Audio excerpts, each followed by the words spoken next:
Was it a daunting task to tackle something that's so iconic? No. No? No, it wasn't. Did you love doing it? I loved doing it, yeah. Awesome. It was the source material is so good how it was not daunting. Right. What was a bit daunting is creating scenes that aren't in the source material that feel like they were in the source material. Okay. Sort of filling in some of the gaps perhaps that we didn't touch upon. What did you kind of tap into when you needed to expand something like that? Like, how did you go about thinking of new scenes to go in there? I don't know.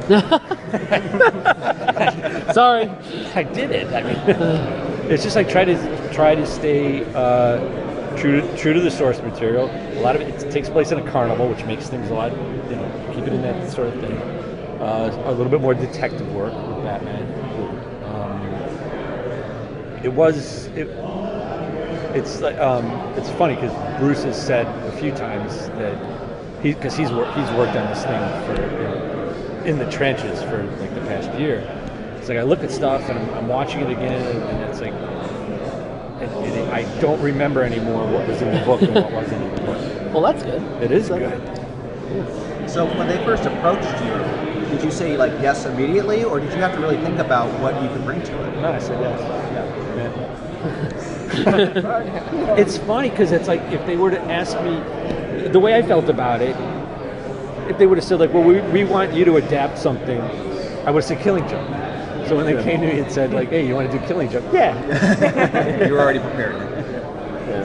Do you feel that you're kind of in Alan Moore's head doing this and then having done the Watchmen prequels? No, but that comparison can't not be made, I guess. Was Alan Moore available, like, for just kind of bouncing off ideas? Oh yeah, yes. This project, yes, he was. He's never. What are you doing? You had us. We were like, what? Really? He was super helpful and friendly. Yeah. FaceTiming. His beard was well I can't groomed. wait to see that. No. Is there another story arc that interests you that you may want to adapt that hasn't been done yet or cut? You mean for something for animation? Yeah. Yeah, I wrote a graphic novel called Joker that I would like to. Yeah. For animation. Okay. Are you at all concerned about fan reaction because it is such a beloved story arc? No? You think they're going to love it? I think they're going to love it and they're going to hate it. Yeah, that sounds about right. Probably accurate. What was it about the Killing Joke originally that spoke to you? He's right. What? He's right. That what separates us from insanity is one bad day. It's all. Did you have like an initial impression of the Joker maybe from when you were younger that changed after reading The Killing Joke? You mean, no. If my impression of Joker changed,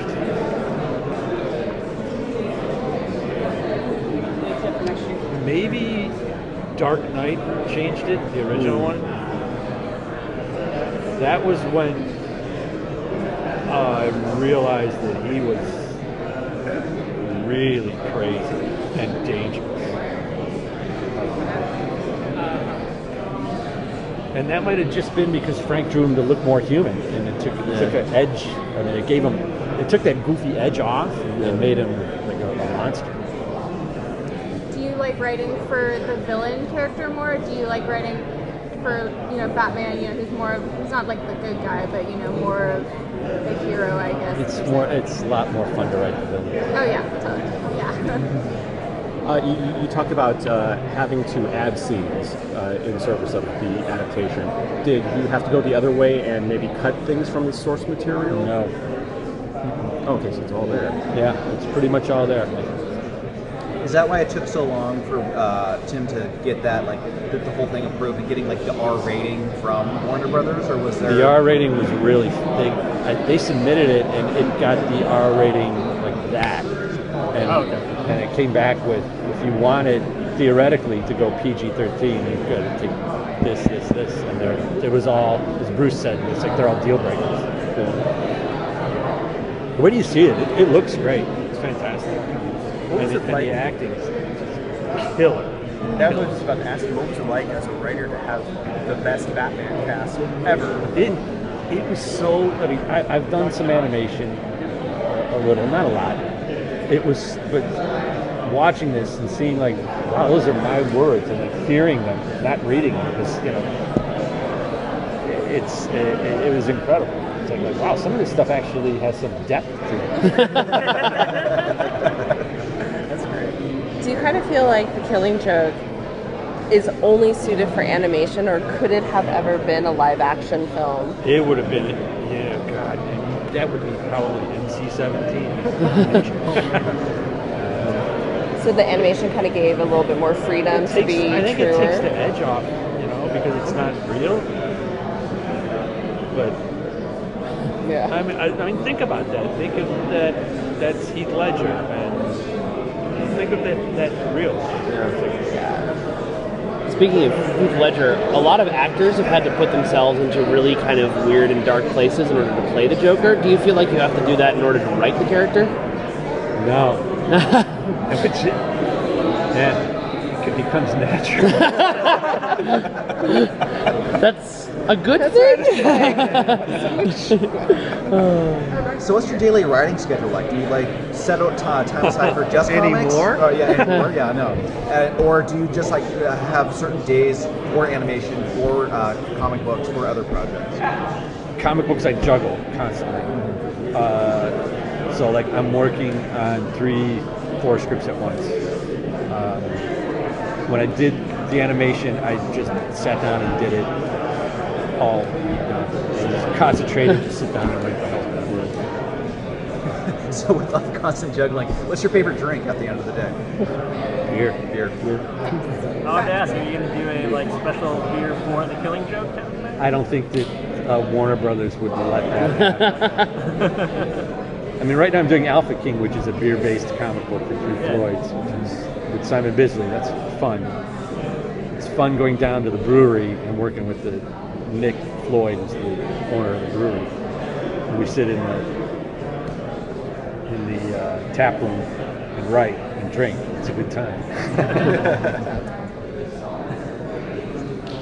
Do you have a preferred favorite origin of the Joker, or do you like the fact that it could be anything? I think it should be anything.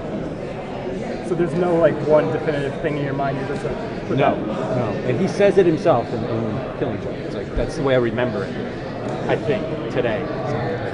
Yeah.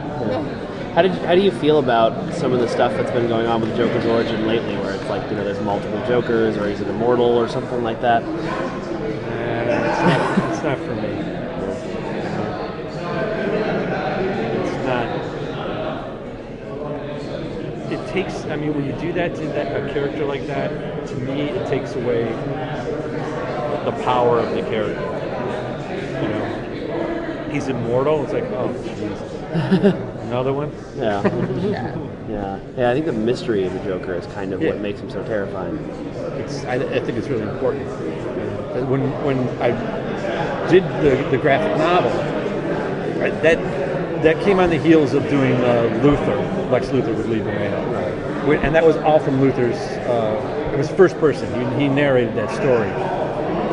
When we were setting up Joker structurally, it's like, well, we can't do that, because if you get in Joker's head, you weaken the character. You can't know how he thinks. It's got to be insane. So for a story like Killing Joke, where the Joker is narrating at least part of it, how do you get his voice right but avoid getting the audience in his head? He's not a reliable narrator, and he says so at the end. Yeah. Last question. Anybody? I've asked a bunch. All right, that's it. All right. Thanks, Brian. Great meeting you. Yep.